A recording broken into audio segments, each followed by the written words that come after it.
Shalom saudara. Kembali saya bersama istri saya, Sri, ya. Kita berdua akan sharing firman Tuhan, ya. Bagi saudara-saudara yang baru, ya, selamat datang di channel kita, channel Suara Menghidupkan. Tujuan kita adalah kita berbagi firman supaya kita juga semakin kuat kehidupan iman kita sebagai orang Kristen, ya. Juga mungkin bagi saudara-saudara yang ingin rindu gitu, ingin mengenal sebenarnya siapa sih Yesus itu, begitu, ya. Kenapa kita mengakui dia itu sebagai anak Allah dan juga dia datang sebagai Kristus, gitu, ya, yang mana itu menjadi pondasi kehidupan iman kita, saudara, ya. Maka untuk itulah kita buka channel ini supaya harapan semoga saudara makin bisa mendapat iman, dan mereka yang sudah mendapat iman juga semakin teguh iman mereka di dalam Yesus Kristus, ya. Puji Tuhan. Saudara, hari ini kita akan sharing mengenai Alkitab, ya. Mengapa Alkitab itu penting, saudara, ya. Karena Alkitab kan memang dari setiap pengikut agama kan memang masing-masing punya Alkitab, ya, punya kitab, gitu, ya. Nah, kalau kita sendiri orang Kristen juga memiliki Alkitab, begitu. Tetapi satu hal yang kita harus tahu bahwa Alkitab itu bukan dimulai dari satu pemimpin, ya. Ya, jadi sangat berbeda, saudara. Jadi kalau Alkitab kita itu jauh sebelum Tuhan kita datang, begitu, ya. Kedatangannya itu sudah dinubuatkan beribu-ribu tahun sebelumnya. Maka ada perjanjian lama, begitu, ya. Jadi perjanjian lama itu berbicara tentang kedatangan Tuhan Yesus, ya. Ya. Janji Allah kepada bangsa Betul, Israel, ya. betul. Bahwa Mesias akan datang, ya. Ya, jadi janji Allah kepada manusia itu memang kalau di perjanjian lama itu kan, kalau secara garis besar kita berbicara ada 3 hal, ya. Terjadinya penciptaan manusia, ya. Memang langit dan bumi diciptakan, tapi tujuannya supaya di hari ke-6 terakhir itu manusia diciptakan, begitu. Jadi ada penciptaan, lalu juga ada terjadi pembentukan satu bangsa, ya, bangsa Israel, ya, Israel yang dipilih Allah, ya. di mana janji Allah kepada Abraham bahwa keturunannya nanti akan menerima perjanjian Allah, menjadi umatnya Allah, begitu, ya. Maka terbentuklah bangsa Israel. Lalu juga berbicara mengenai turunnya hukum Taurat, ya, hukum Taurat Allah melalui Musa, atau disebut hukum Taurat Musa itu, ya. Maka itulah perjanjian lama. Tetapi intinya dari perjanjian lama itu adalah bahwa Allah menggunakan angkasa ini sebagai kedatangan Tuhan kita Yesus Kristus, begitu, ya. Maka jauh sebelum kedatangan Yesus 2000 tahun yang lalu, saudara. Jadi sebelum Yesus datang itu beribu-ribu tahun sebelumnya itu Allah sudah berbicara, ya, baik melalui para nabi-nabinya, ya, atau kepada mereka yang mendapat inspirasi dari Allah. Dan uniknya satu dengan yang lain itu mereka tidak saling mengenal, tapi mereka dapat inspirasi yang sama mengenai kedatangan Tuhan kita Yesus Kristus, begitu, ya. Maka itulah perjanjian lama, gitu. Lalu kalau perjanjian baru bagaimana? Perjanjian baru itu ada kesaksian bahwa yang dinubuatkan itu sudah datang. Ya, yang dijadikan itu sudah datang, ya. Dan kita semua orang Kristen, ya, di era perjanjian baru itu adalah jemaat perjanjian baru, di mana kita itu bisa menjadi yang ilahi dan rohani, menjadi anak-anak Allah, ya, karena kita percaya akan apa yang ditulis di Alkitab, dan kita mengalami janji Allah, saudara, ya. Maka dengan kedatangan Roh Kudus di dalam nama Yesus sesuai di Yohanes 14 ayat 26, maka kita mendapat kesaksian bahwa kita adalah anak-anak Allah, saudara, ya. Maka itulah iman kita bahwa Yesus itu anak Allah dan Kristus melalui Alkitab ini, saudara, ya. Maka Alkitab kita itu sangat unik, karena itu bukannya dimulai dari satu pemimpin lalu dibakukan sistematis, Iya. baru ada Baru pengikutnya disusun, ya. ya. Tapi kalau kita itu tidak, saudara. Alkitab itu adalah buku kesaksian Betul. di mana manusia bertemu dengan Allah, mendapat inspirasi dari Allah, lalu Allah itu datang gitu, ya. Karena Yesus adalah gambar dari wujud Allah, dan Yesus itu adalah manusia sejati, sedangkan kita manusia adalah yang diciptakan serupa dan segambar dengan gambar dari wujud Allah itu, yaitu Yesus, ya. Begitu. Ya, nah itulah uniknya Alkitab. Dan Alkitab itu karena berisi kesaksian antara manusia yang mengalami Allah itu, maka Alkitab itu dijamin oleh Allah sendiri, begitu. Ya, apa yang difirmankan oleh Allah baik di Perjanjian Lama maupun di Perjanjian Baru itu dijamin oleh Allah sendiri, gitu. Ya, maka kalau di Perjanjian Lama memang secara khusus untuk bangsa Israel, ya. Begitu. Jadi mereka yang mentaati firman, hukum Taurat Musa, mereka diberkati, begitu. Makanya dikatakan bangsa pilihan, ya. Betul. Tetapi mereka itu hanya sebagai Jalan, umat Allah, umat Allah atau jemaat pedang gurun seperti yang ditulis di Kisah Rasul pasal 7, saudara. Ya, tapi mereka itu hanya digunakan, memang mereka sebagai umat Allah, tapi digunakan sebagai jalan kedatangan Tuhan kita Yesus Kristus, gitu. Jadi waktu kedatangan Tuhan Yesus nanti akan datang ke dunia ini, semua dipersiapkan, ya. Betul. Jadi memang segala sesuatu diciptakan untuk kedatangan Tuhan kita Yesus Kristus 2000 tahun yang lalu, begitu. Ya, tapi memang Tuhan Yesus datang menyelamatkan kita. Betul. Tetapi tujuan pokok utama dari Yesus datang itu adalah menyatakan Allah sendiri dengan namanya, yaitu nama Yesus. Nama Yesus, ya.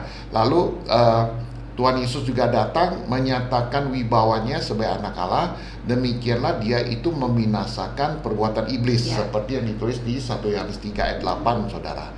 Maka tujuan Yesus datang itu pertama menyatakan dia itu sebagai Allah, dan mereka dan ciptaan yang melawan nama Allah itu dibinasakan, saudara. Ya, maka dengan kedatangan Yesus 2000 tahun yang lalu, dengan kematiannya di kayu salib, maka iblis kuasanya dihancurkan, ya, kuasa maut dihancurkan, dan sebagai akibat dari perbuatan iblis dibinasakan, dan Tuhan Yesus harus mati dan mencurahkan darah, maka manusia boleh mendapat keselamatan, ya, dengan menerima pencurahan darahnya, saudara, begitu. Ya, maka itulah Perjanjian Baru, dan kita yang hidup di Perjanjian Baru itu adalah yang paling beruntung, karena walaupun secara tubuh kita itu tidak ada bedanya, ya, dengan yang lain, tetapi di mata Allah kita itu ada yang menerima hidup, kita itu adalah yang menjadi yang rohania, saudara, begitu, ya. Maka Alkitab itu adalah kesaksian, saudara, dari para manusia, ya, di mana manusia itu bisa mengalami Allah, mengalami yang rohani, dan Allah sendiri menjamin apa yang difirmankannya, saudara. Ya, semisal di Yohanes 1 ayat 12 misalnya, Tuhan Yesus mengatakan setiap orang yang percaya di dalam namanya, maka dia menerima kuasa, begitu, ya, mendapat wibawa atau hak sebagai anak Allah, gitu. Ya, maka kita yang sudah lahir baru, kita bisa menyatakan persis seperti yang Tuhan Yesus katakan. Ya, apabila Tuhan Yesus mengatakan, apabila engkau percaya padaku, maka engkau akan melakukan pekerjaan yang aku lakukan, bahkan lebih besar daripada itu. Dan setiap orang yang percaya memang akan mengalami apa yang Yesus kerjakan selama dia ada di bumi ini 2000 tahun yang lalu, persis sama, begitu, kepada setiap orang yang percaya, saudara. Ya, maka Alkitab itu adalah buku yang sangat unik, buku, kalau kita bisa katakan itu adalah buku dari Allah sendiri, dari Allah, ya. Di mana Allah menyatakan dirinya dan manusia mencatat kesaksian itu, begitu. Maka Alkitab memang mutlak, ya, mutlak harus kita miliki, harus kita percaya, dan karena di dalam Alkitab apa yang dijanjikan Allah itu digenapi oleh Allah dan kita alami, saudara, begitu, ya. Maka kita mengharapkan supaya saudara-saudara juga memberikan hati kepada Alkitab ini, ya. Nah, hari ini kita mau berbicara mengenai karena Alkitab itu adalah buku Allah begitu ya, maka kita bisa katakan bahwa Alkitab itu mengajarkan tentang hal yang kudus, begitu ya. Nah, arti kudus itu banyak orang juga salah paham, saudara. Ya, kekudusan itu mereka selalu identikan ke perbuatan baik, ya, ke perbuatan moral etika, suci. Jadi mereka berpikir dengan menjaga kelakuan dari tubuh mereka, kesalehan atau perbuatan baik begitu. Tetapi yang dimaksud dengan Alkitab kudus itu artinya dipisahkan, saudara. Ya, dipisahkan artinya Allah yang hidup dan ciptaan rohaninya yang mati gitu. Itulah kekudusan, saudara. Ya, maka Alkitab itu membuat kita mengerti hal yang kudus, itu yang pertama. Dan yang kedua, Alkitab itu membuat kita bisa mengenal hal yang rohaniah begitu. Ya, hal yang rohani itu maksudnya begini, saudara. Rohani itu berbeda dengan materi. Kalau materi itu berubah-ubah, ya, sebagai contoh, kita mengalami kelahiran, pertumbuhan, ya, kita semakin dewasa, akhirnya kita menua dan mati, begitu, ya. Lalu barang juga pertama baru bisa menjadi usang, ya. Jadi tidak kekal, ya. Tidak kekal, artinya berubah, itu sifatnya materi, gitu. Jadi tidak kekal. Tetapi kalau roh itu sifatnya kekal, saudara, sifatnya kekal, gitu. Nah, kalau kita berbicara bahwa Alkitab itu adalah yang membuat kita rohani dan kudus, artinya kita mendapat satu hal yang rohania dan yang kudus, gitu. Karena dari Allah kan, saudara, begitu. Jadi kita dapat pengetahuan itu benar-benar dari Allah. Jadi dengan kata lain, waktu saudara percaya apa yang difirmankan oleh Allah di dalam Alkitab ini, saudara mendapat pengetahuan yang dari Allah atau pengetahuan yang kudus, dan saudara bisa masuk ke dunia rohani menurut apa yang Allah ajarkan, begitu. Ya, jadi bukan dengan pikiran kita sendiri, saudara. Ya, memang kalau kita di Indonesia kan bisa dikatakan negara religius, ya. Jadi kita bahwa di tempat ini keramat atau di tempat itu keramat, gitu ya. Nah, itu pengetahuan-pengetahuan yang sepertinya rohania memang, karena di luar dari tubuh, ya, supranatural. Jadi tetapi apabila itu tidak diajarkan apa yang dari Alkitab, itu bukanlah sesuatu yang kudus, saudara. Begitu. Jadi artinya dunia roh itu, ya, dunia roh itu jadi bisa kudus dan bisa juga tidak kudus. Betul. Jadi selama ini kita harus mengerti, kita mengenalnya itu yang di area mana ini, ya. Apakah kita mengenalnya itu dari Allah atau tidak, begitu. Sedangkan Allah tidak pernah berbicara di luar Alkitab ini. Jadi patokannya harus Alkitab, ya. Disitulah kita tahu bahwa kita mengenal dunia rohani, apa yang ada di Alkitab, apa yang Allah ajarkan. Jadi kita dapat pengetahuan yang rohani, yang kudus, gitu, ya.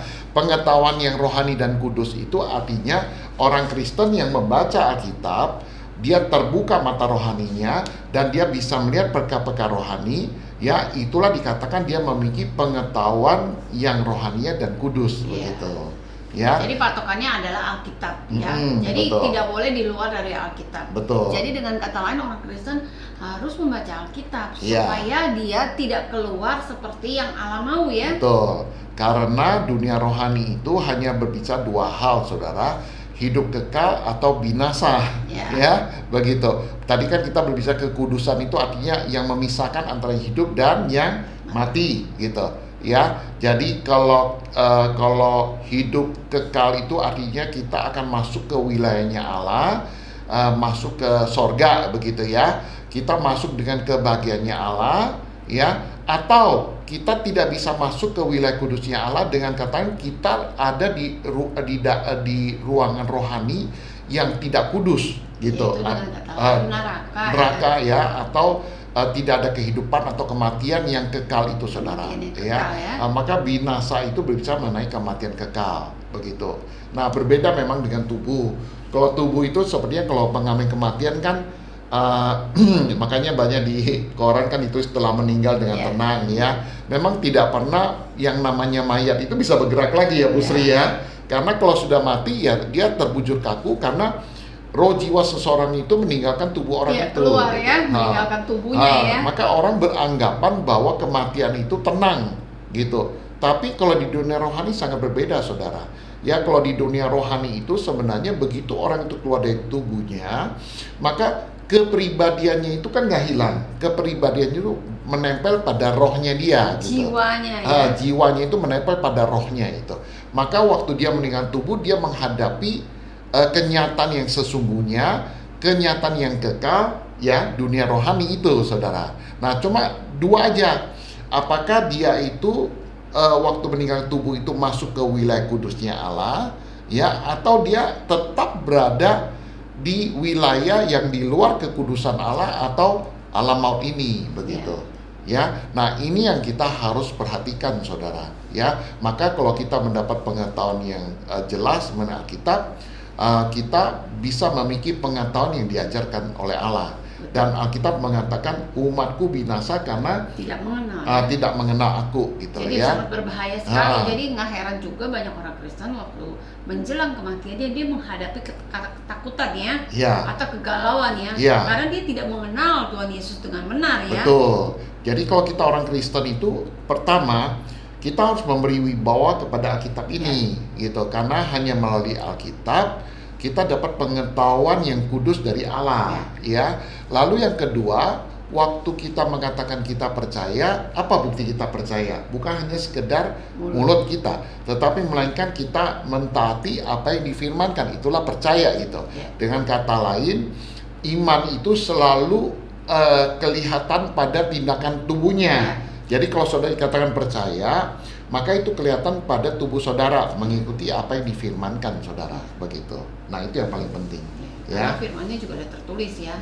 Iman tanpa perbuatan bukan, iman tanpa perbuatan adalah mati. Begitu. Ya, jadi nggak hidup ya. Jadi iman itu selalu berkaitan erat dengan apa yang kita lakukan pada tubuh itu, saudara. Jadi kalau kita percaya Yesus, apa bukti kita percaya Yesus itu kelihatan dari seberapa kita mentaati apa yang difirmankan oleh Yesus yang adalah anak Allah itu, saudara, begitu ya. Nah, seperti itu ya, Bu Sri ya. Coba kita buka dulu mungkin di Yohanes pasal 10 ayat 34 sampai 35 ya.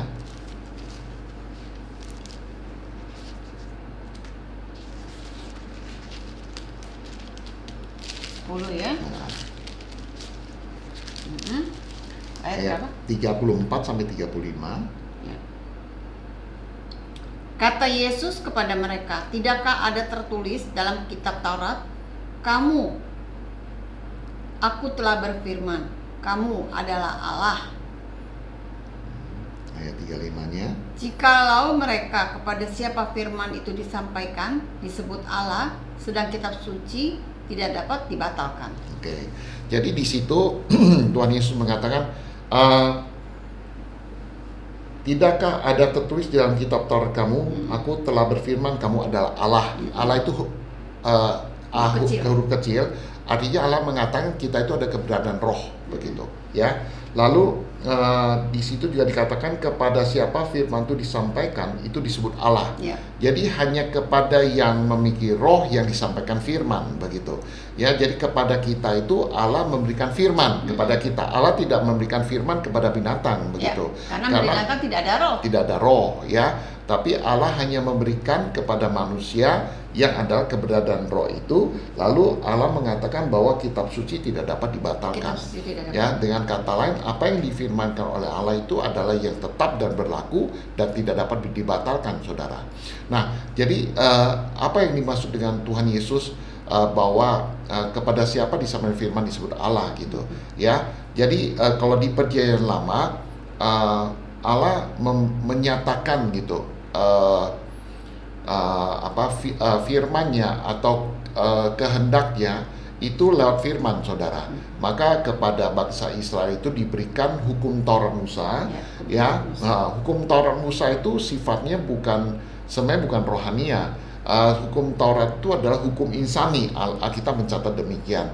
Nah, tujuan Allah memberikan hukum Taurat itu apa gitu, supaya manusia bisa mengerti kalau mereka mentaati firman, mereka diberkati gitu. Tetapi kalau mereka mengabaikan firman atau tidak taat firman, mereka terkutuk gitu. Maka kalau kita lihat di Perjanjian Lama bagaimana bangsa Israel itu waktu mereka tidak mentaati firman, mereka terkutuk, saudara ya. Tetapi waktu mereka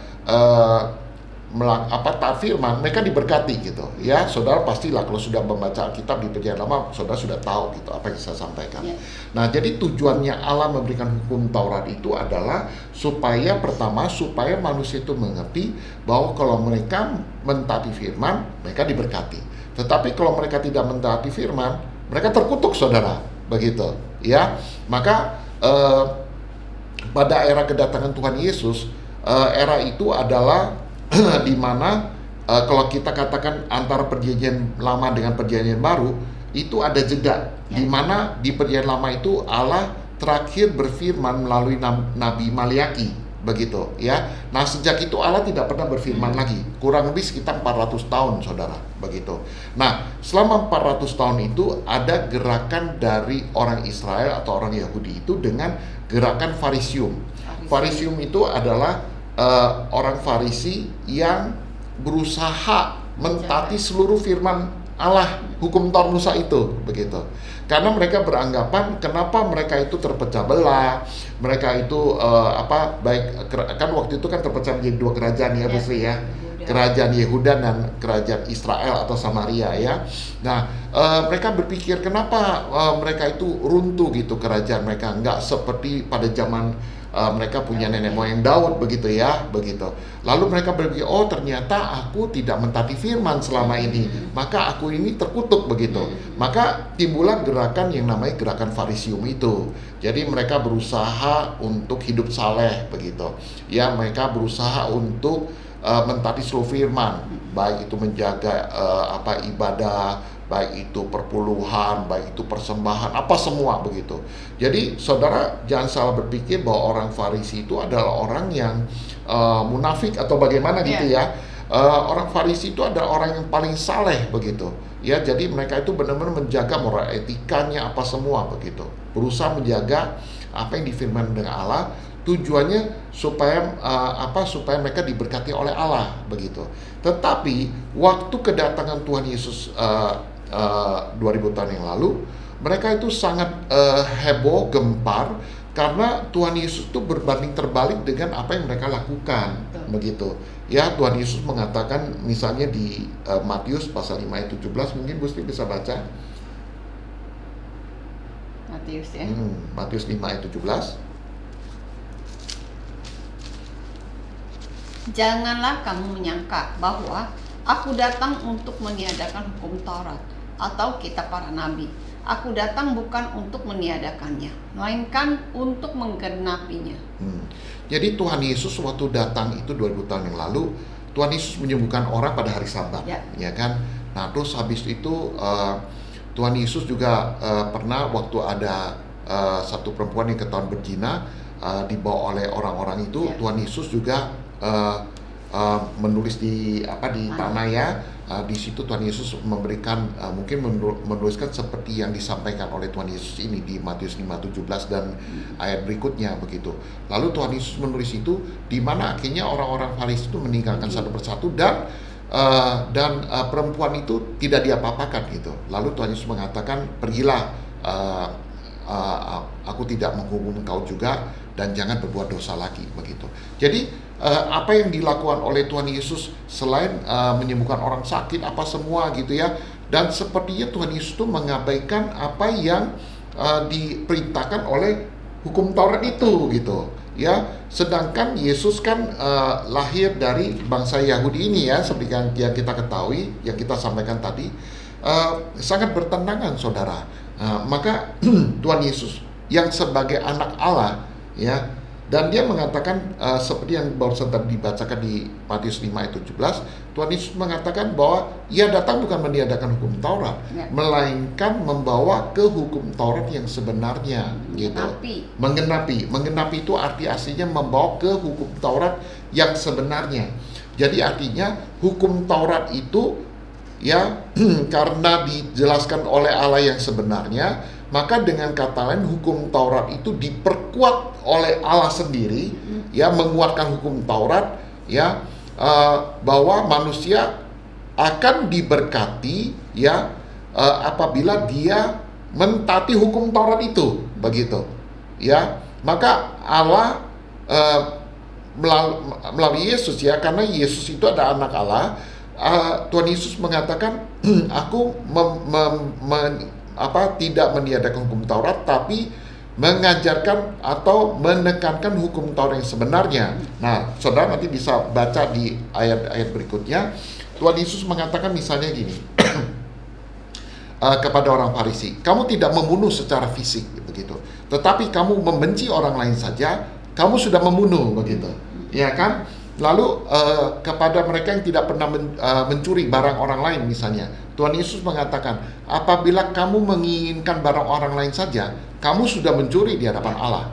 Lalu Tuhan Yesus juga mengatakan, apabila kamu mengatakan tidak pernah berzina, tetapi kamu melihat perempuan lain yang bukan istri kamu saja dan kamu tertarik, itu kamu udah berzina di hadapan Allah. Nah, Tuhan Yesus itu mengatakan hukum Taurat yang sebenarnya. Karena dia itu adalah anak Allah, maka Allah sendiri mendeklar hukum yang sebenarnya, hukum Taurat itu. Jadi kalau hukum Taurat Musa itu hanya menyangkut masalah insani, ya, tetapi Tuhan Yesus menekankan hukum Taurat itu ke hal yang sebenarnya, gitu. Maka di kitab Roma dikatakan hukum Taurat itu rohaniah sebenarnya, walaupun itu insani, gitu. Ya, kenapa? Karena Allah sendiri mengatakan bahwa kamu itu sebenarnya waktu kamu iri hati ingin barang orang lain atau melihat perempuan yang bukan istri kamu dan kamu tertarik, itu sebenarnya kamu sudah melakukan pelanggaran di hadapan Allah. Padahal itu nggak kelihatan ya? Nggak kelihatan, karena ada di dalam pikiran dan kepribadian manusia itu, saudara. Kalau dipikir-pikir, siapa kita yang nggak pernah melakukan seperti itu ya? Jadi kalau dipikir betul, Bu Sri, kita sejak begitu kita datang ke dunia ini, lahir gitu ya, melalui orang tua kita. Apakah orang tua kita pernah mengajarkan kita iri hati? Ya. Pernah mengajarkan kita untuk membenci orang? Ya. Saya pikir tidak. Semua orang, semua manusia, semua suku pasti tidak pernah mengajarkan untuk anaknya untuk membenci, iri hati, apa enggak pernah, saudara. Tetapi kenapa itu muncul? Karena dosa yang ada di dalam roh manusia itu, ya, dosa itu karena terputus dari Allah, sehingga akhirnya manusia tidak bisa melakukan kebenaran itu di hadapan Allah. Sedangkan sifatnya hukum Taurat, semua perintah Allah itu harus dilakukan, saudara. Kalau kita tidak lakukan satu bagian, maka semua bagian yang lain yang kita lakukan itu gugur. Sebagai contoh yang paling gampang, misalnya gini, saudara. Saudara misalnya memiliki surat izin mengemudi SIM, ya. Saudara karena punya SIM, misalnya SIM C, naik sepeda motor, saudara boleh memiliki hak untuk membawa kendaraan bermotor 2 ke jalanan. Nah, saudara tidak pernah melanggar peraturan lalu lintas. Anggaplah 5 atau 10 tahun saudara berkendara, tidak pernah ditilang begitu. Tetapi satu waktu saudara misalnya melanggar nih, karena buru-buru ya mungkin ya, lampu itu masih merah, ditabras gitu ya, dilewatin, diterobos tuh gitu ya. Lalu tiba-tiba polisi prit begitu, ya kan, di stop gitu. Terus ditilang. Kenapa? Karena melanggar lampu merah begitu. Kalau saudara beralasan, Pak, saya sudah 10 tahun ini saya memiliki SIM dan saya tidak pernah melanggar, tolonglah kasih saya dispensasi. Tidak bisa, saudara. Walaupun 10 tahun saudara sudah lakukan ini tidak ada pelanggaran, tetapi waktu saudara melakukan satu pelanggaran saja, apa yang saudara sudah lakukan sama 10 tahun itu sia-sia, saudara. Ya, itu sifatnya hukum Taurat. Maka sebenarnya hukum Taurat itu yang kedua, selain yang pertama hukum Taurat itu supaya manusia mengerti, melalui hukum Taurat, kalau aku taat aku bisa diberkati, kalau aku tidak taat aku terkutuk. Tetapi yang kedua, waktu Yesus menekankan hukum Taurat sebenarnya, manusia berpikir, ternyata aku tidak bisa melakukan hukum Taurat itu. Kenapa? Karena waktu kita tidak setia melakukan satu hukum saja, ya, kita sudah tidak bisa dibenarkan oleh Allah. Dengan kata kita itu terkutuk, saudara. Ya, coba kita buka misalnya di Galatia, misalnya Galatia pasal 3 ayat 10, mungkin Bu Sri bisa baca, coba. Karena semua orang yang hidup dari pekerjaan hukum Taurat berada di bawah kutuk.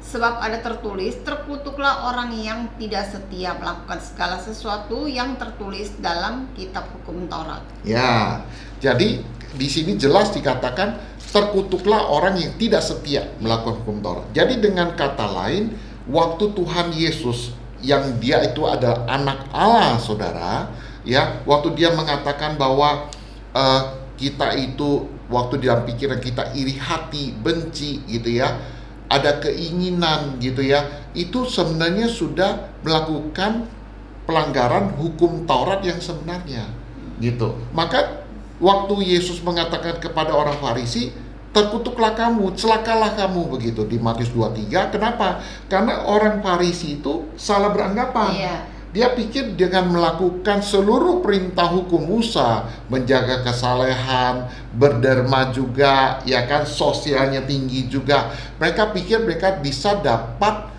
perkenanan Allah dan bisa masuk ke sorga duluan, begitu saudara, begitu. Tetapi waktu mereka bertemu dengan Yesus yang adalah anak Allah, ya, mereka benar-benar dibuat adalah yang berdosa. Makanya Tuhan Yesus mencela mereka ya. Celakalah kau ya. Iya.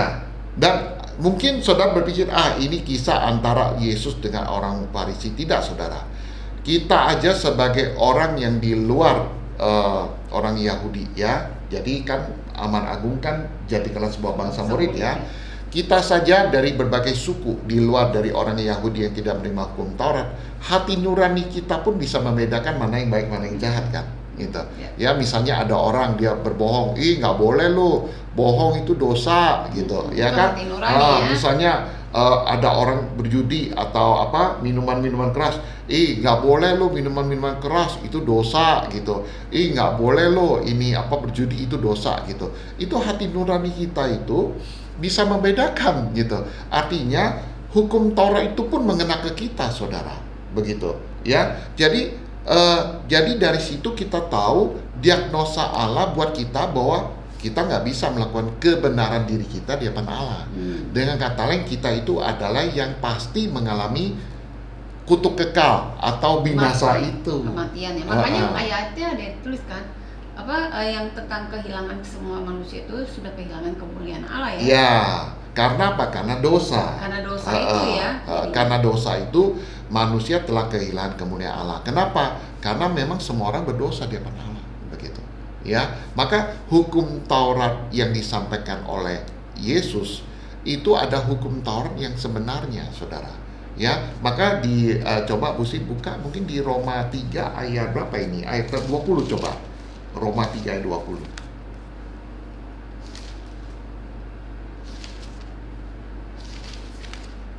Sebab tidak seorang pun yang dapat dibenarkan di hadapan Allah oleh karena melakukan hukum Taurat. Karena justru oleh hukum Taurat orang mengenal dosa ya. Nah, ini dia. Ya, jadi seperti yang tadi disampaikan bahwa hukum Taurat itu ada hukum dari Allah memang, tetapi hukum Taurat itu yang pertama supaya manusia bisa mengerti, kalau aku taat firman aku diberkati, kalau aku tidak taat firman aku tidak diberkati, gitu ya. Bagi kita yang di luar di luar Yesus ya, maksudnya kalau seperti kita kan dari suku Tionghoa ya, kita juga tahu kalau aku kerjanya baik-baik, aku hidupnya baik-baik ya, tidak berjudi, tidak berzina, terus kalau aku rajin kerjanya, aku pasti diberkati. Tapi kalau aku misalnya main judi pastilah kehidupan aku terkutuk, begitu. Ya, jadi itu pun kita bisa tahu dari hukumnya Allah gitu. Tetapi hukum Taurat ini sifatnya hanya mengajar kepada kita apabila kita tidak taat firman, ya kita akan terkutuk gitu.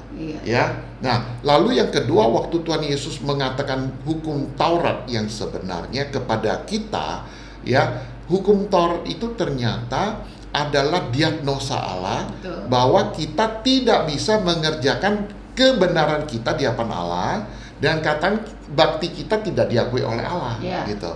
Karena kita orang berdosa, saudara. Iya. Tadi kan dikatakan tidak seorang pun dibenarkan karena hukum Taurat ya. Gitu ya. Jadi kalau secara rohania, karena di hadapan Allah itu kan roh ya, kerajaan sorga itu roh, terus Allah itu kudus, Allah itu hidup. Di hadapan Allah yang hidup itu, Allah yang kita sembah itu Esa, saudara. Artinya Esa itu hanya dia satu-satunya yang punya hidup, satu-satunya, dan hanya dialah yang memberi hidup kepada kita melalui firman-Nya, begitu. Dan karena kita tahu, karena kita itu adalah dari Adam, ya, di mana Adam itu melanggar dosa dengan makan buah pengetahuan baik dan jahat, maka kita itu cabang dari Adam, roh kita itu mati sebenarnya, gitu. Walaupun secara tubuh kita itu saleh, berderma juga, orangnya baik, ya, tidak mencuri, tidak berjudi juga, tetapi tetap di hadapan Allah kita itu ada berdosa karena roh kita mati. Buktinya apa? Yang tadi Tuhan Yesus katakan, ya, iri hati, benci, ya, itu muncul, saudara, ya. Itulah sifat kita, gitu. Karena apa? Karena kita orang berdosa, gitu. Maka di hadapan Allah, ya, Allah mendiagnosa bahwa semua manusia berdosa, gitu. Sekarang kita dari tadi mengatakan bahwa Yesus itu anak Allah, ya, Bu Sri, ya. Nah, sekarang kita tahu Yesus itu anak Allah, ya. Apakah dari hasil pikiran kita sendiri, gitu, ya, atau dari mana? Apa dari Allah sendiri, begitu. Tadi di awal sudah dikatakan bahwa Alkitab itu ada kesaksian perjumpaan manusia dengan Allah, begitu, ya. Nah, kita bisa tahu Yesus itu anak Allah, bukan Yesus sendiri yang diklaim dia anak Allah, atau bukan para muridnya yang tulis bahwa Yesus anak Allah, begitu, ya, atau bukan dari kita sendiri, tetapi Allah sendiri mengatakan bahwa dia itu adalah anak Allah, saudara. Coba Busi buka di Matius pasal 3 ayat 17. Ya, di Matius, ya. Ya. Lalu terdengarlah suara dari sorga yang mengatakan, inilah anakku yang kukasihi, kepadanya lah aku berkenan. Nah, ini ya, pernyataan dari Allah, ya. Betul, ya. Jadi Yesus itu ada anak Allah, Allah sendiri yang mendeklar, dan para saksi mendengar, oh, waktu Yesus dibaptis di Sungai Yordan dan keluar, ternyata ada deklarasi dari Allah bahwa dia itu adalah anak Allah. Makanya ditulis oleh murid-muridnya, ya. Begitu, ya. Maka kita mengakui Yesus anak Allah itu bukan hasil olahan kita sendiri, bukan hasil isap dan jempol manusia, bukan hasil dari tulisan dari manusia atau dongeng, tapi kesaksian dari para manusia yang mencatat dan mendengar waktu Yesus keluar dari air setelah dia dibaptis itu, keluar dari Sungai Yordan, ada suara, inilah anakku yang kukasihi, kepadanya lah aku berkenan. Jadi kita memiliki pengetahuan yang jelas bahwa Yesus adalah anak Allah, gitu. Ya, maka apa yang difirmankan itu adalah yang dari Allah, saudara. Jadi ini bukan ajaran manusia juga, bukan. Tapi Allah sudah mendeklar, ya, menyatakan diri, ya. Betul. Dan melalui Yesus itu mengatakan hukum Taurat yang sebenarnya itu, gitu. Jadi sebenarnya kita manusia semua tidak bisa menghindar akan hal ini, saudara. Ya, kelak waktu kita meninggalkan tubuh kita itu cuma ada dua. Apakah kita bisa masuk ke hidup kekal atau mengalami kematian kekal atau binasa itu. Nah, kematian kekal itu nanti akan dibuangnya ke lautan api nantinya. Ya, lautan api, saudara. Ya, maka manusia pada waktu itu karena jauh dari kekudusan Allah, jauh dari hidupnya Allah, maka kepribadiannya itu yang nempel dengan rohnya yang binasa itu, dia akan merasakan penyesalan, ketakutan, ya, ketiada pengharapan itu, penderitaan itu selama-lamanya, saudara. Jadi bukan seperti kayak tubuh yang mati diam, tetapi jiwanya itu akan benar-benar meronta, merintih, yang menggetarkan gigi, gitu, ya, karena jauh dari kekudusan Allah.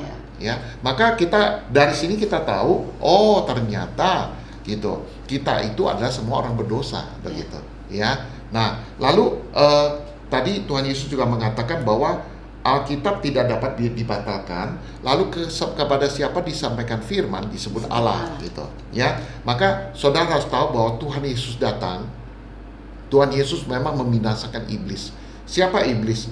Iblis itu adalah malaikat Allah, gitu, yang melawan Allah, ya. Sebelum manusia itu diciptakan di angkasa ini, dia sudah berada di angkasa ini, saudara. Angkasa ini disebut alam maut, Matius pasal 17 sudah mengatakan demikian. Ya, nah tujuan Tuhan Yesus datang ke alam maut ini adalah untuk membinasakan raja maut ini, gitu. Karena waktu di sorga, ya kalau sorga itu sebenarnya adalah dunia ciptaan sebenarnya, ya di mana para malaikat atau uranois itu malaikat yang melayani Allah ada di situ. Dan Tuhan Yesus waktu datang 2000 tahun yang lalu itu bukan turun dari sorga dunia ciptaan itu, saudara. Dunia rohani ciptaan itu memang itu Allah menciptakan sorga itu ya untuk anaknya, untuk Tuhan Yesus, saudara. Ya. Nah, tapi Yesus waktu itu bukan dari keluar dari uranois ini atau sorga ini, melainkan dia keluar dari pangkuan Bapa, Yohanes 1 itu. Ya, tujuannya Yesus adalah untuk menghakimi malaikat yang tidak melayani Allah. Jadi jauh sebelum Yesus itu masuk ke sorga, ya kan 2000 tahun yang lalu baru Yesus masuk ke sorga, ya. Nah, waktu Allah menciptakan sorga, diciptakan malaikat, ya. Nah, waktu itu Tuhan Yesus berada di situ, gitu. Tetapi ada malaikat yang ingin melawan Allah, gitu. Maka Allah memisahkan malaikat ini, membuang mereka dari kekudusannya Allah ke alam maut ini, begitu. Dan dia diberikan memang wibawa sebagai raja maut, raja atas maut ini, gitu. Maka Tuhan kita yang raja di atas segala raja itu datang untuk membinasakan iblis, saudara. Ya, nah itu tujuannya Yesus. Lalu dengan kematiannya di kayu salib karena menanggung dosa kita, kan, ya. Dan iblis berpikir bisa membunuh Yesus dengan kuasa mautnya. Tetapi seperti yang kita tahu bahwa pada hari ketiga Tuhan kita bangkit, saudara. Maka kita lihat bahwa ternyata maut itu dibinasakan, gitu. Ya, kapan? Waktu Yesus dibunuh, begitu. Dan iblis berpikir maut dapat menahan dia. Ya, kalau kita melihat bahwa manusia memang ada juga yang mati terus bangkit, ya. Hidup lagi tapi mati lagi, gitu. Tapi kalau Tuhan Yesus tidak, saudara. Dia pada hari ketiga dia dibangkitkan oleh Allah, lalu selama 40 hari dia menyatakan diri, lalu pada hari ke-40 itu Tuhan Yesus naik ke sorga dengan gitu. Tubuh yang sama, dengan tubuh yang sama. Lalu sebelum naik ke sorga, Tuhan Yesus memerintahkan amanah agung seperti yang kita tahu di Matius 28, pergilah, jadikanlah semua bangsa muridku, baptislah mereka dalam nama Yesus, ya. Dan ajarlah mereka segala sesuatu yang kuperintahkan kepadamu. Ya, itu di Matius pasal 28 ayat 19-20, saudara. Ya, maka kenapa Tuhan Yesus memerintahkan baptisan? Supaya kita itu masuk ke dalam Yesus, saudara. Ya, jadi dengan kematian Yesus di kayu salib itu dosa kita ditanggung oleh Yesus, gitu, pada tubuhnya. Ya, maka tubuh Yesus mengalami kematian. Ya, dia mengalami salib yang mengerikan. Itu harusnya kita yang harusnya dibuang ke neraka, tetapi dosa manusia itu ditanggungkan pada tubuhnya. Ya, dosa itu tidak pernah bisa dihapus, dosa itu harus dilunasi. Ya, dengan kata lain, hutang itu harus dilunasi, dibayar, saudara. Ya, upah dosa itu maut. Gitu. Ya, maka semua manusia telah berdosa, gitu. Di Roma 3 dan harus bayar. Tetapi Tuhan Yesuslah yang membayar dengan kematiannya di kayu salib, saudara. Ya, bukan itu saja, roh kita dihidupkan kembali dengan Tuhan Yesus mencurahkan darahnya, gitu. Ya, maka bagian kita itu, kita percaya, semua yang Yesus katakan bahwa kita itu orang berdosa dan Tuhan Yesus datang, ya, untuk memberikan hidupnya kepada kita, saudara. Ya, demikianlah kita dapat kesaksian, kita dapat kelahiran baru menjadi anak-anak Allah. Ya, maka Tuhan Yesus mengatakan kepada siapa disampaikan firman disebut Allah. Kapan disampaikan firman, saudara? Apa yang kita sampaikan dari awal sampai sekarang ini adalah semua yang Yesus kerjakan. Ya, tujuannya apa? Supaya roh jiwa kita bisa diselamatkan, roh jiwa kita bisa dihidupkan dengan darahnya, saudara. Ya, tanpa darah tidak ada penebusan, tanpa darah tidak ada penghapusan, saudara. Maka dengan darah Yesus, ya, itu bisa menghapus dosa kita, saudara.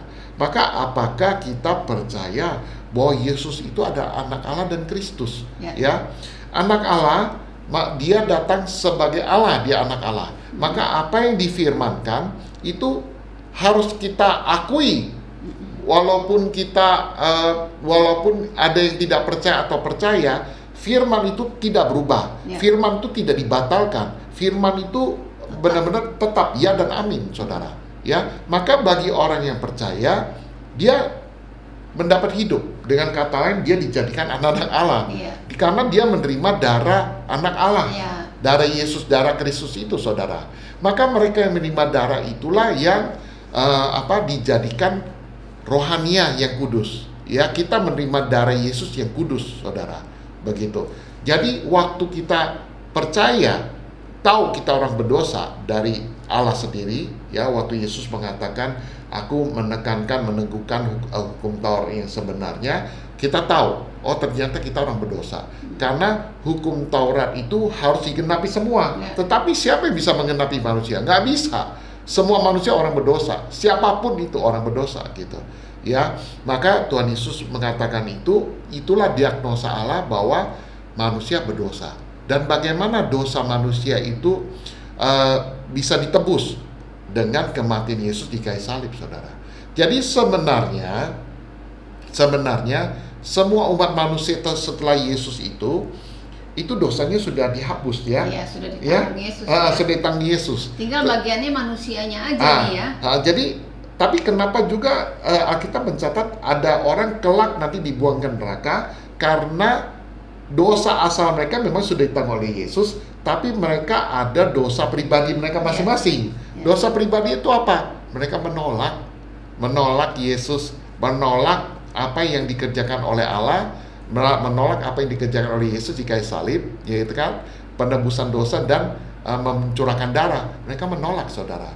Jadi mereka atas dosanya sendiri, mereka menolak hidup itu, gitu. Maka mereka kelak pasti dibuang ke api neraka.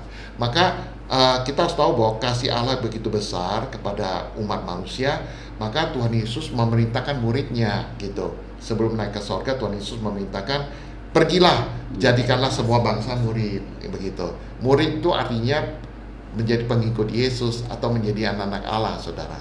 Ya, lalu ajarlah mereka, baptislah mereka dalam nama Yesus, dalam nama Bapa, Anak, dan Roh Kudus, ya, nama Yesus, ya, dan ajarlah mereka. Nah, apa yang diajarkan oleh Yesus?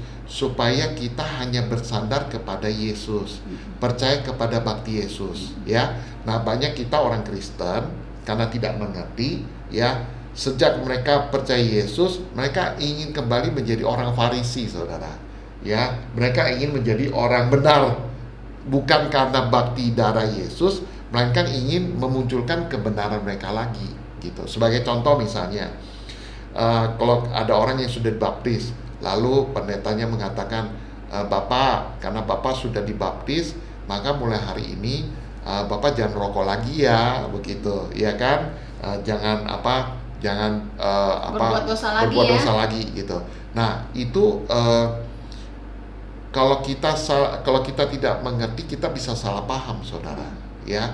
Jadi harusnya orang yang sudah keluar dari air dibaptis itu, orang yang sudah percaya dan dibaptis itu, waktu dia keluar air kan dia itu anak-anak Allah. Harusnya dia meneguhkan imannya semakin teguh, bersandar pada apa yang menjadi bakti Yesus, saudara. Jadi dia bukan orang berdosa lagi, ya. Betul.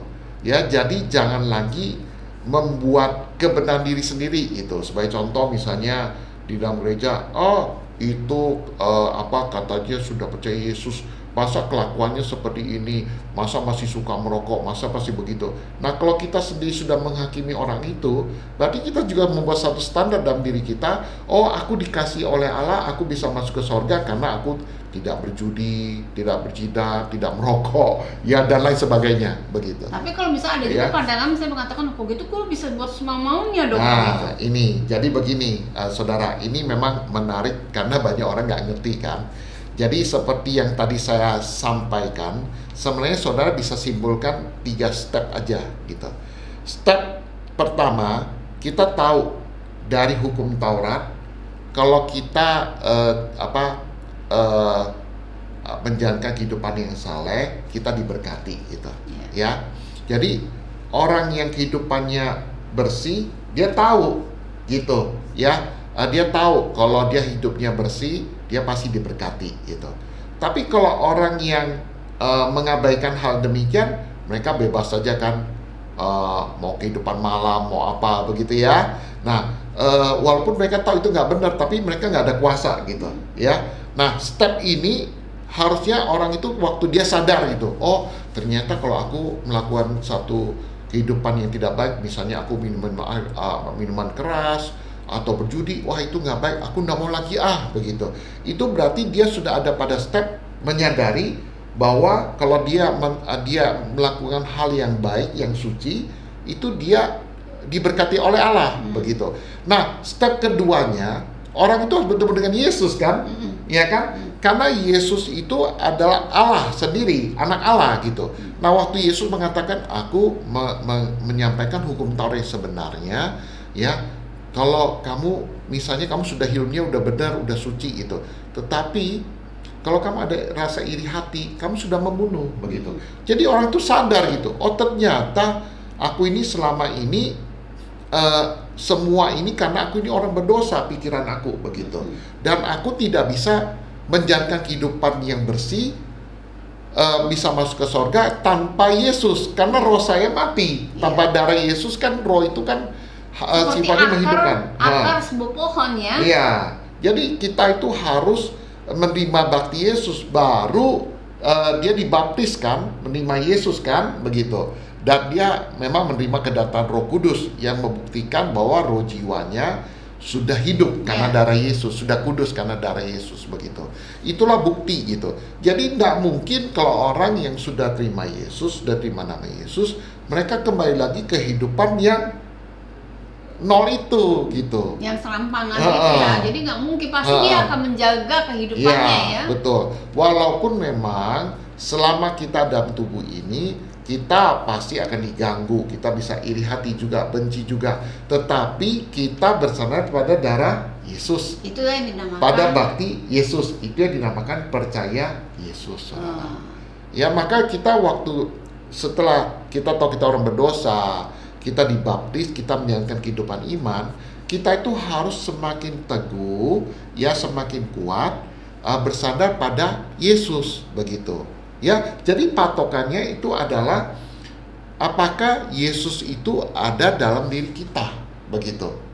Ya, kalau Yesus itu tidak ada dalam diri kita, kita jadi dibuang oleh Allah. Karena kan tadi Ibu Sri udah baca di Matius pasal 3 ayat 17, waktu Yesus keluar dari air, ada suara kan, inilah anakku yang kukasihi, kepadanya lah aku berkenan, begitu.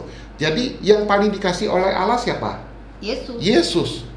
Jadi patokannya Allah adalah apakah Yesus ada dalam diri kita, bukan perbuatan baik kita gitu. Ya, kalau Yesus ada dalam diri kita, kita dikasih oleh Allah, kita bisa masuk kelak ke wilayah kudusnya Allah, dengan katanya kita bisa masuk ke sorga gitu. Ya, coba Bu Sri kita baca ayat berikutnya di suratan Yohanes, coba.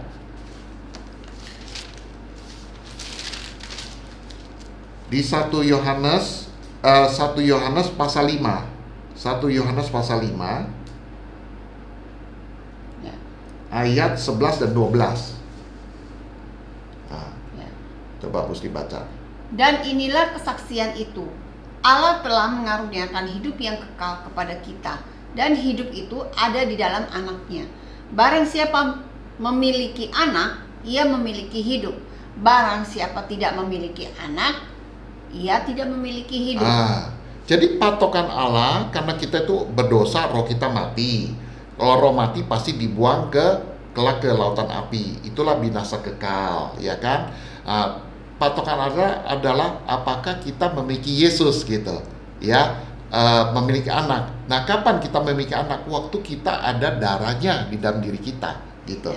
Darah Yesus. Nah, kapan ada darah Yesus? Waktu kita tahu bahwa Yesus itu anak Allah dan dia itu Kristus. Kristus itu artinya yang diutus oleh Allah, yang menebus dosa kita dan memberi hidup kepada kita, saudara. Maka dengan kematiannya di kayu salib dan pencurahan darahnya, maka kita tahu dosa kita sudah ditimpakan pada tubuh Yesus, ya. Dan dia itu adalah orang benar. Apa buktinya dia orang benar? Pada hari ketiga Allah Bapa membangkitkan dia, gitu. Itulah bukti dia orang benar. Lalu kenapa dia bisa mati? Karena disalibkan. Kenapa dia harus mati? Karena dosa kita ditanggung pada tubuhnya, saudara. Ya, menggantikan kita. Harusnya kita yang mati ya, betul. Tapi Yesus yang mati yang membayar. Dosa kita yang di roh itu ditanggung pada tubuh Yesus. Lalu Tuhan Yesus juga mencurahkan darah, menghidupkan roh kita. Ya, sebagai ilustrasi begini, saudara. Ada orang itu ketimpa batu, ya, orang itu mati ketimpa batu begitu. Ya, jadi dosa itu batunya, saudara. Nah, dosa inilah yang dipikul pada tubuh Yesus, ya. Tapi kan orangnya masih tetap mati, ya kan? Roh kita tetap mati. Upah dosanya itu maut itu sudah ditanggung di tubuh Yesus, sudah diambil di tubuhnya Yesus. Lalu bagaimana roh yang mati? Maka rohnya diberikan darah Yesus, gitu. Demikianlah roh orang itu bisa hidup. Maka di Galatia pasal 2 ayat 20, coba bisa baca. Galatia pasal 2 ayat 20.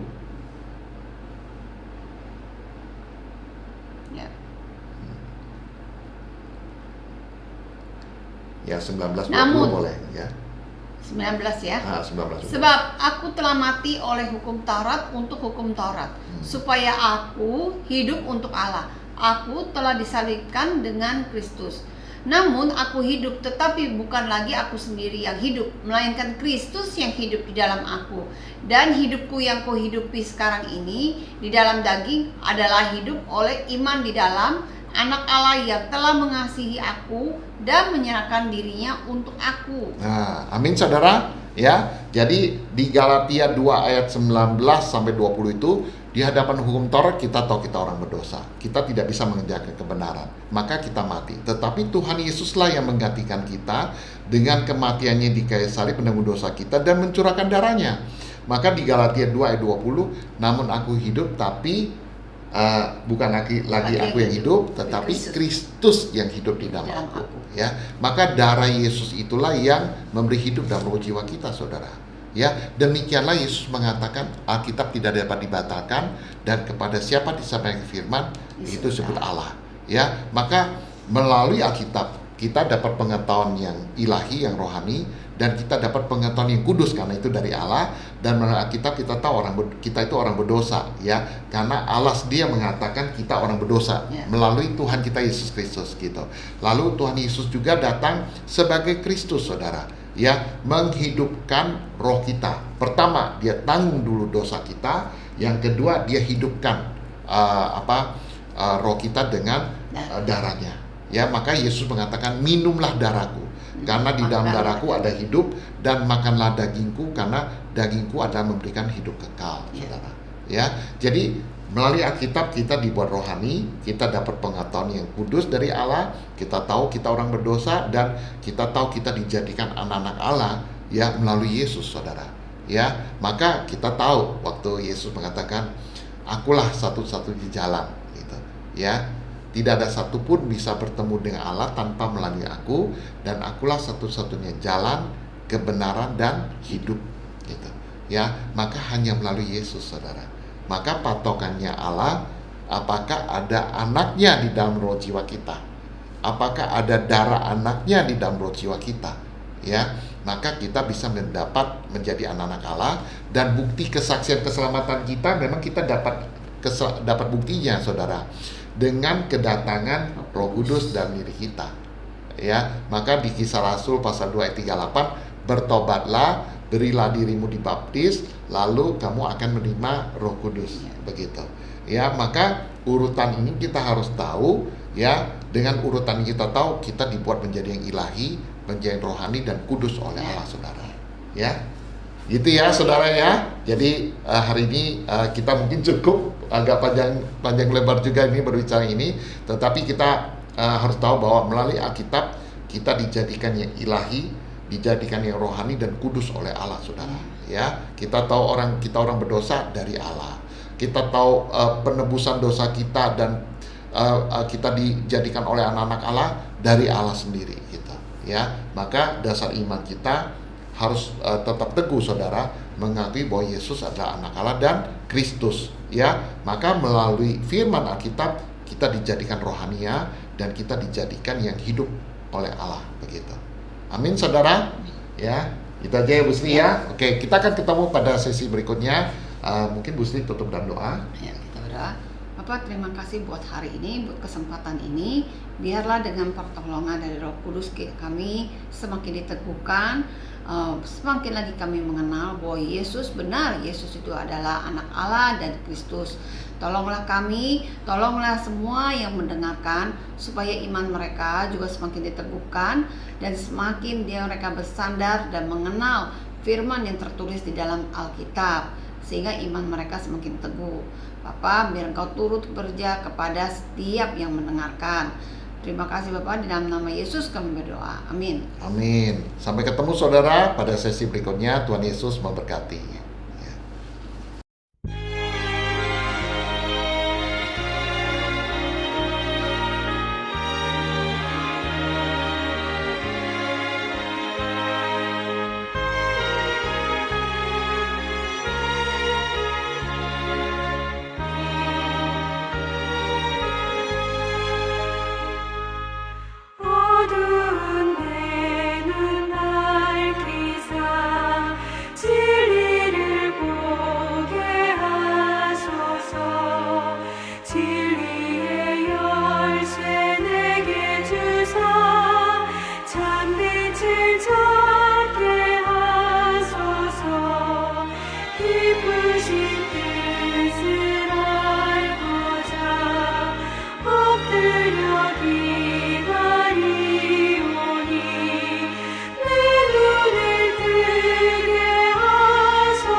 기쁘신 뜻을 알고자 엎드려 기다리오니